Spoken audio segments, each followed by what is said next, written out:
अस्सलाम वालेकुम।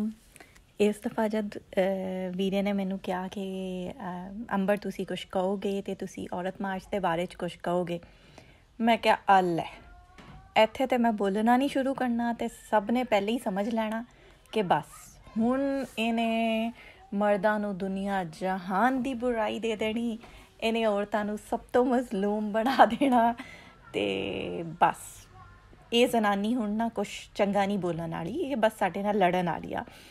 ਅਤੇ ਸ਼ਾਇਦ ਬੰਦੇ ਤਾਂ ਮੇਰਾ ਵਲੋਗ ਸੁਣਨਾ ਵੀ ਨਾ ਪਸੰਦ ਕਰਨ। ਅਤੇ ਫਿਰ ਮੈਂ ਸੋਚਿਆ ਕਿ ਚੱਲ ਫੇ ਅੰਬਰ ਐਤਕੀ ਨਾ ਤੂੰ ਪਾਰਟੀ ਬਦਲ ਕੇ ਦੇਖ ਲਾ। ਮੈਂ ਕਿਹਾ ਚੱਲ ਤੂੰ ਐਤਕੀ ਬੰਦਿਆਂ ਦੇ ਨਾਲ ਖੜ ਜਾ। ਮੈਂ ਕਿਹਾ ਓਕੇ ਠੀਕ ਆ, ਖੜ ਕੇ ਦੇਖ ਲੈਂਦੇ ਹਾਂ, ਉਹਨਾਂ ਦੀ ਵੀ ਸੁਣਦੇ ਹਾਂ। ਉਹਨਾਂ ਨੂੰ ਲੱਗਦਾ ਕਿ ਔਰਤਾਂ ਬਾਹਰ ਨਿਕਲ ਕੇ ਜੋ ਕੁਛ ਕਹਿ ਰਹੀਆਂ ਨੇ ਗਲਤ ਕਹਿ ਰਹੀਆਂ ਨੇ, ਜਾਂ ਜਿਸ ਤਰੀਕੇ ਨਾਲ ਕਹਿ ਰਹੀਆਂ ਨੇ ਉਹ ਗਲਤ ਕਹਿ ਰਹੀਆਂ ਨੇ। ਮੈਂ ਮੰਨ ਲਿਆ, ਮੈਂ ਆਪਣੇ ਸਾਰੇ ਉਹਨਾਂ ਭਰਾਵਾਂ ਦੀ ਗੱਲ, ਉਹਨਾਂ ਵੱਡੇ ਮੁਹਤਰਮ ਚਾਚਿਆਂ ਤਾਇਆਂ ਪਿਓਆਂ ਦੀ ਗੱਲ ਮੰਨ ਲਈ ਜਿਨ੍ਹਾਂ ਨੂੰ ਲੱਗਦਾ ਕਿ ਬੁੜੀਆਂ ਜੋ ਕਰ ਰਹੀਆਂ ਨੇ ਉਹ ਗਲਤ ਕਰ ਰਹੀਆਂ ਨੇ ਅਤੇ ਬੁੜੀਆਂ ਨੂੰ ਇੱਦਾਂ ਨਹੀਂ ਕਰਨਾ ਚਾਹੀਦਾ। ਅਤੇ ਇਸੇ ਲਈ ਮੈਂ ਤੁਹਾਡੇ ਨਾਲ ਲੜਨ ਦੀ ਬਜਾਏ ਐਤਕੀ ਬਹੁਤ ਨੀਵੀਂ ਆਵਾਜ਼ ਕਰਕੇ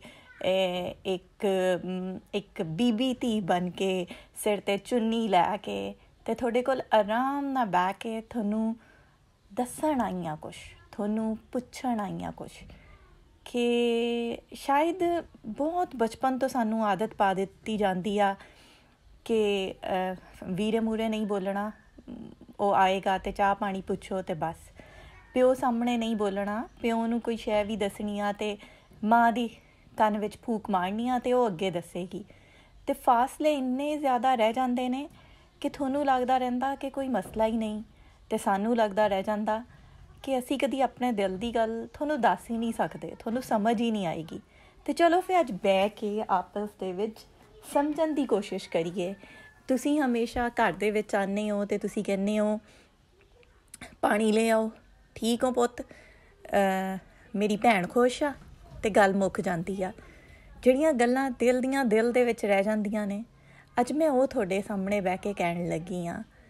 ਮੈਨੂੰ ਸਮਝ ਨਹੀਂ ਆਉਂਦੀ ਕਿ ਜੇ ਮੈਂ ਇੰਨੀ ਖੁਸ਼ ਹਾਂ, ਮੈਂ ਇੰਨੀ ਮਹਿਫੂਜ਼ ਹਾਂ, ਮੈਂ ਇੰਨੀ ਠੀਕ ਹਾਂ ਅਤੇ ਮੇਰਾ ਇੱਦਾਂ ਇਹਤਜਾਜ ਕਰਨਾ ਗਲਤ ਆ, ਮੈਂ ਇਸ ਇਹਤਜਾਜ ਤੱਕ ਪਹੁੰਚੀ ਕਿਉਂ? ਮੈਂ ਤਾਂ ਘਰ ਵਿੱਚ ਰਹਿਣ ਵਾਲੀ ਸੀ ਨਾ, ਮੈਂ ਤਾਂ ਹਾਂਜੀ ਕਹਿਣ ਵਾਲੀ ਸੀ। ਮੇਰੀ ਉਹ ਹਾਂਜੀ ਚੀਖਾਂ ਵਿੱਚ ਕਿੱਦਾਂ ਬਦਲ ਗਈ, ਉਹ ਰਿਟੈਲੀਏਸ਼ਨ ਵਿੱਚ ਕਿੱਦਾਂ ਬਦਲ ਗਈ, ਉਹ ਇੱਕ ਤਰ੍ਹਾਂ ਦੀ ਬਗਾਵਤ ਵਿੱਚ ਕਿੱਦਾਂ ਬਦਲ ਗਈ, ਮੇਰੀ ਆਵਾਜ਼ ਕਿਉਂ ਉੱਚੀ ਹੋ ਗਈ। ਮੈਂ ਉਹ ਲਫ਼ਜ਼ ਜਿਹੜੇ ਕਿ ਕਦੀ ਨਹੀਂ ਸ਼ਰਮ ਦੇ ਮਾਰੇ ਕਹੇ ਸੀ, ਮੈਂ ਉਹ ਸੜਕਾਂ ਦੇ ਉੱਤੇ ਕਿਉਂ ਕਹਿ ਰਹੀ ਹਾਂ? ਕਿਉਂ ਮੈਂ ਇੱਥੇ ਤੱਕ ਪਹੁੰਚੀ? ਜੇ ਮੈਨੂੰ ਬਾਹਰਲਿਆਂ ਨੇ ਯੂਜ਼ ਕੀਤਾ, ਮੈਨੂੰ ਫੋਰਨ ਫੰਡਿੰਗ ਲੈਣ ਵਾਲੇ ਲੋਕਾਂ ਨੇ ਇਸਤੇਮਾਲ ਕੀਤਾ, ਮੇਰੇ ਵਿੱਚ ਕਿਤੇ ਤੇ ਕੋਈ ਦੁੱਖ ਰਿਹਾ ਹੋਏਗਾ, ਕੋਈ ਤਲਖੀ, ਕੋਈ ਕਮੀ, ਕੋਈ ਚੁਭਨ ਰਹੀ ਹੋਏਗੀ ਨਾ, ਜਿਹੜਾ ਉਹ ਇਸਤੇਮਾਲ ਕਰ ਗਏ। ਮੈਨੂੰ ਕਿਉਂ ਨਹੀਂ ਸੀ ਮਾਣ ਕਿ ਮੇਰੀ ਤਾਂ ਬਹੁਤ ਇੱਜ਼ਤ ਆ, ਮੈਂ ਕਿਉਂ ਉਹਨਾਂ ਹੱਥਾਂ ਦਾ ਖਿਲੌਣਾ ਬਣੀ? ਕਿਤੇ ਤੇ ਕਮੀਆਂ ਰਹੀਆਂ ਹੋਣਗੀਆਂ ਨਾ, ਅਸੀਂ ਉਹਨਾਂ ਕਮੀਆਂ 'ਤੇ ਗੱਲ ਕਰਨ ਦੀ ਕੋਸ਼ਿਸ਼ ਕਰੀਏ। ਅੱਜ ਮੈਂ ਆਪਣੇ ਦਿਲ ਦਾ ਹਾਲ ਦੱਸਾਂ ਅਤੇ ਤੁਸੀਂ ਉਹਨੂੰ ਇੱਕ ਹੰਗਾਰਾ ਭੜ ਕੇ ਉੱਠ ਜਾਣ ਦੀ ਬਜਾਏ ਉਹਨੂੰ ਝੱਟ ਸੋਚ ਕੇ ਦੇਖੋ, ਸ਼ਾਇਦ ਕਿਤੇ ਕੋਈ ਹੱਲ ਪਹੁੰਚੇ, ਕੋਈ ਹੱਲ ਲੱਭੇ। ਵੀਰੇ ਮੈਨੂੰ ਯਾਦ ਆ ਕਿ ਜਦ ਵੀ ਕਿਤੇ ਹੌਸਪੀਟਲ ਦੇ ਵਿੱਚ ਮੈਂ ਦੇਖਿਆ ਨਾ, ਬਾਹਰ ਆ ਕੇ ਜਦ ਨਰਸ ਦੱਸਦੀ ਆ ਕਿ ਬੇਟੀ ਹੋਈ ਆ, ਮੁਬਾਰਕ ਹੋਵੇ ਕਹਿਣ ਦਾ ਨਾ ਅੰਦਾਜ਼ ਹੀ ਕੁਛ ਹੋਰ ਹੁੰਦਾ ਵਾ। ਕਿਉਂ ਮੇਰੇ ਆਉਣ ਦੀ ਖੁਸ਼ੀ ਨਹੀਂ ਹੋਈ ਤੁਹਾਨੂੰ? ਤੁਸੀਂ ਮਜ਼ਹਬ ਦੀ ਗੱਲ ਕਰਦੇ ਹੋ ਨਾ, ਤੁਹਾਨੂੰ ਤਾਂ ਆਪ ਰੱਬ ਸੋਹਣੇ ਨੇ ਕਿਹਾ ਕਿ ਜਦ ਉਹਨਾਂ ਨੂੰ ਬੇਟੀ ਹੋਣ ਦਾ ਦੱਸਿਆ ਜਾਂਦਾ ਅਤੇ ਉਹਨਾਂ ਦੇ ਮੂੰਹ ਕਾਲੇ ਪੈ ਜਾਂਦੇ ਆ। ਫਿਰ ਤੁਸੀਂ ਉਹਨਾਂ ਵਿੱਚੋਂ ਆ? ਜੇ ਤੁਸੀਂ ਉਹਨਾਂ ਵਿੱਚੋਂ ਨਹੀਂ, ਫਿਰ ਤੁਸੀਂ ਬਿਸਮਿਲ੍ਲਾ ਕਹਿ ਕੇ ਮੈਨੂੰ ਕਿਉਂ ਨਹੀਂ ਸੀ ਚੁੱਕਿਆ? ਮੁਬਾਰਕ ਹੋਵੇ ਕਿਉਂ ਕਿਹਾ ਸੀ? ਕਦੀ ਇੱਦਾਂ ਕਿਉਂ ਨਹੀਂ ਹੋਇਆ ਕਿ 6-6 7-7 ਭਰਾ ਹੋਏ ਹੋਣ ਸਿਰਫ ਇਸ ਲਈ ਕਿ ਤੁਹਾਨੂੰ ਇੱਕ ਧੀ ਚਾਹੀਦੀ ਹੋਵੇ? ਹਮੇਸ਼ਾ 6-6 7-7 ਧੀਆਂ ਤੋਂ ਬਾਅਦ ਇੱਕ ਪੋਤਲੀ ਤੁਸੀਂ ਇੱਕ ਹੋਰ ਔਰਤ ਨੂੰ, ਉਸ ਆਪਣੇ ਬੱਚਿਆਂ ਦੀ ਮਾਂ ਨੂੰ ਬਾਰ-ਬਾਰ ਕਹਿੰਦੇ ਰਹਿੰਦੇ ਹੋ, ਉਹਦੀ ਸਿਹਤ ਦੀ ਪਰਵਾਹ ਕਰਕੇ। ਤੁਹਾਨੂੰ ਪੋਤੀ ਕਿਉਂ ਚਾਹੀਦਾ ਹੁੰਦਾ? ਤੁਹਾਨੂੰ ਬੇਟਾ ਹੀ ਕਿਉਂ ਚਾਹੀਦਾ ਹੁੰਦਾ? ਮੈਂ ਕਿਉਂ ਨਹੀਂ ਚਾਹੀਦੀ ਹੁੰਦੀ ਤੁਹਾਨੂੰ? ਫਿਰ ਤੁਸੀਂ ਕਹਿੰਦੇ ਹੋ ਕਿ ਮੈਂ ਮੰਨ ਲਾਂ ਕਿ ਤੁਸੀਂ ਮੈਨੂੰ ਬਹੁਤ ਪਿਆਰ ਕਰਦੇ ਹੋ। ਮੈਂ ਤਾਂ ਉਹ ਮਜਬੂਰੀ ਹੁੰਦੀ ਹਾਂ ਜਿਹੜੀ ਗੱਲ ਪੈ ਗਈ, ਅਤੇ ਫਿਰ ਤੁਸੀਂ ਉਹਨੂੰ ਨਿਭਾਉਣਾ ਹੁੰਦਾ। ਜਦ ਫਿਰ ਪੜ੍ਹਨ ਦੀ ਗੱਲ ਆਵੇ, ਉਦੋਂ ਵੀ ਮੈਂ ਇੰਜੀਨੀਅਰਿੰਗ ਪੜ੍ਹ ਕੇ ਕੀ ਕਰੂੰਗੀ? ਉਹ ਕੁੜੀਆਂ ਦੀ ਫੀਲਡ ਨਹੀਂ। ਮੈਂ ਫਲਾਨਾ ਪੜ੍ਹ ਕੇ ਕੀ ਕਰੂੰਗੀ? ਉਹਦੇ ਵਿੱਚ ਤਾਂ ਕੁੜੀਆਂ ਨਹੀਂ ਜਾਂਦੀਆਂ। ਜੇ ਮੇਰਾ ਦਿਲ ਕਰਦਾ, ਮੈਨੂੰ ਸਿੱਖਣਾ ਚੰਗਾ ਲੱਗਦਾ, ਮੈਂ ਕਿਉਂ ਨਹੀਂ ਸਿੱਖ ਸਕਦੀ? ਫਿਰ ਜਦ ਮੈਂ ਘਰੋਂ ਬਾਹਰ ਨਿਕਲਦੀ ਹਾਂ, ਵੀਰੇ, ਜੇ ਇਸ ਮੁਆਸ਼ਰੇ ਦੀ ਔਰਤ ਮਹਿਫੂਜ਼ ਆ, ਫਿਰ ਤਾਂ ਉਹਨੂੰ ਹਰ ਜਗ੍ਹਾ ਮਹਿਫੂਜ਼ ਹੋਣਾ ਚਾਹੀਦਾ ਨਾ। ਮੈਂ ਘਰੋਂ ਬਾਹਰ ਨਿਕਲਦੀ ਗੈਰ ਮਹਿਫੂਜ਼ ਕਿਉਂ ਹੋ ਜਾਂਦੀ ਹਾਂ? ਮੇਰਾ ਸਗਾ ਭਰਾ ਹੀ ਮੇਰਾ ਭਰਾ ਕਿਉਂ ਆ? ਬਾਕੀ ਸਭ ਲਈ ਮੈਂ ਦੇਖਣ ਦੀ ਸ਼ੈ ਕਿਉਂ ਆ? ਤੁਸੀਂ ਚੰਗੇ ਹੋ ਨਾ ਸਾਰੇ, ਤੁਹਾਡਾ ਮੁਆਸ਼ਰਾ ਚੰਗਾ, ਮੈਂ ਮੰਨ ਲਿਆ। ਫਿਰ ਮੈਂ ਬਾਹਰ ਮਹਿਫੂਜ਼ ਕਿਉਂ ਨਹੀਂ? ਕੋਈ ਜ਼ੈਨਬ ਮਹਿਫੂਜ਼ ਕਿਉਂ ਨਹੀਂ? ਉਹ ਬੱਚੀਆਂ ਦੀਆਂ ਚੀਖਾਂ ਕਿਉਂ ਸੁਣਦੇ ਰਹਿੰਦੇ ਹਾਂ? ਇੱਕ ਐਡੇ ਅੱਛੇ ਮੁਆਸ਼ਰਾ ਜਿਹੜਾ ਅੱਛੇ ਮਰਦਾਂ ਨਾਲ ਭਰਿਆ ਹੋਇਆ, ਜਿੱਥੇ ਕੋਈ ਸ਼ਿਕਾਇਤ ਕਰਨ ਦਾ ਮੌਕਾ ਹੀ ਨਹੀਂ ਹੋਣਾ ਚਾਹੀਦਾ। ਵੀਰੇ, ਕਿੰਨੀ ਵਾਰੀ ਹੋਇਆ ਕਿ ਨਾਲ ਦੇ ਘਰ ਦੇ ਵਿੱਚੋਂ ਚੀਖਾਂ ਦੀ ਆਵਾਜ਼ ਆਈ ਹੋਵੇ ਅਤੇ ਤੂੰ ਹਮਸਾਈ ਸਮਝ ਕੇ ਹਟਿਆ ਨਾ ਹੋਵੇ, ਬਲਕਿ ਤੂੰ ਚਾਹ ਕੇ ਗਿਰਬਾਨ ਫੜ ਲਿਆ ਹੋਵੇ। ਉਹ ਹਮਸਾਈ ਨਹੀਂ, ਉਹ ਧੀ, ਭੈਣ, ਮਾਂ ਲੱਗੀ ਹੋਵੇ। ਕਿੰਨੀ ਵਾਰੀ ਹੋਇਆ ਕਿ ਤੁਹਾਡੇ ਆਪਣੇ ਘਰ ਦੀ ਔਰਤ ਨੇ ਕਿਹਾ ਹੋਵੇ ਮੈਂ ਆਪਣੇ ਘਰ ਵਿੱਚ ਖੁਸ਼ ਨਹੀਂ ਹੈਗੀ, ਅਤੇ ਤੁਸੀਂ ਉਹਨੂੰ ਸਬਰ ਕਰਨ ਦੀ ਬਜਾਏ ਤੁਸੀਂ ਕਿਹਾ ਹੋਵੇ ਹਾਏ ਕਿਉਂ ਨਹੀਂ ਤੂੰ ਖੁਸ਼?